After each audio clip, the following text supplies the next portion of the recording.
आज का टॉपिक हमारा इफ़ेक्ट्स ऑफ वाटर पोल्यूशन है। मेजर इफ़ेक्ट्स जो वाटर पोल्यूशन के हैं उसमें सबसे पहले हमारे पास यूट्रोफिकेशन है। पानी के अंदर बढ़ जाना नाइट्रेट्स का और फास्फेट्स का, ये दोनों इनऑर्गेनिक होते हैं, इसको यूट्रोफिकेशन कहते हैं। और यूट्रोफिकेशन की डेफिनेशन है जो गटरों का पानी होता है और खादें होती हैं, इनके अंदर बहुत बड़ी मिकदार के अंदर इनऑर्गेनिक न्यूट्रिएंट्स मौजूद होते हैं। जब गटरों का पानी और खादें जो हैं वाटर बॉडीज़ के अंदर पहुंचती हैं, वाटर बॉडीज़ ऑलरेडी हम डिस्कस कर चुके हैं क्या होती हैं, तो जो इनके अंदर न्यूट्रिएंट्स मौजूद होते हैं वो एल्गल ब्लॉम को, जो एल्गी की लेयर होती है उसको जो है वो प्रमोट करते हैं।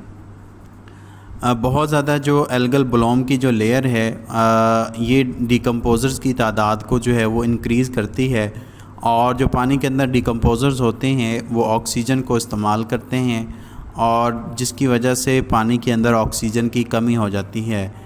एल्गल ब्लॉम जो है लाइट को भी रिड्यूस कर देती है कि वो पानी के अंदर नहीं जा सकती, क्योंकि ये पानी के ऊपर लेयर की फॉर्म के अंदर जो है वो मौजूद होती है। तो इसके अंदर पानी के अंदर जो प्लांट्स मौजूद होते हैं और लाइट ना मिलने की वजह से भी उनकी डेथ होना शुरू हो जाती है। फूड चेन क्या है कि हमारे पास फूड चेन कैसे कंटेमिनेट हो जाती है कि जो नॉन बायोडिग्रेडेबल पोल्यूटेंट्स होते हैं वो पानी के अंदर ही लंबे अरसे तक रहते हैं, वो और पानी से वो छोटे जानदारों के अंदर चले जाते हैं, जिनको जो है वो मछलियाँ खाती हैं, और मछलियों को जो है वो बाद में जो है वो इंसान भी खाते हैं और ज़मीन पर रहने वाले जानवर भी खाते हैं। तो इस तरीके से इनऑर्गेनिक मटेरियल उनकी बॉडी के अंदर भी शामिल हो जाता है।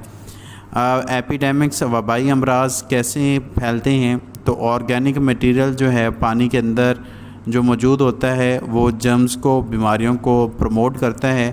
तो ऐसे पानी जो है वो बहुत सारी बीमारियों का सबब बनता है, जैसे कि हमारे पास कोलरा है और गैस्ट्रोइंट्राइटिस, मतलब कि ये स्टमक की डिज़ीज़ है।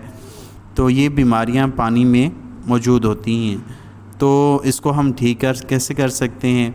लोगों के अंदर जो है वो पानी की आलूदगी के बारे में आगाही पैदा करनी चाहिए, और गटरों का जो पानी है उसको साफ़ करना चाहिए वाटर बॉडीज़ की तरफ छोड़ने से पहले, और जो इंडस्ट्रियल का वेस्ट मटेरियल है उसको भी जो है प्योरीफाई करना चाहिए जब वाटर बॉडीज़ के अंदर उसको छोड़ा जाना है।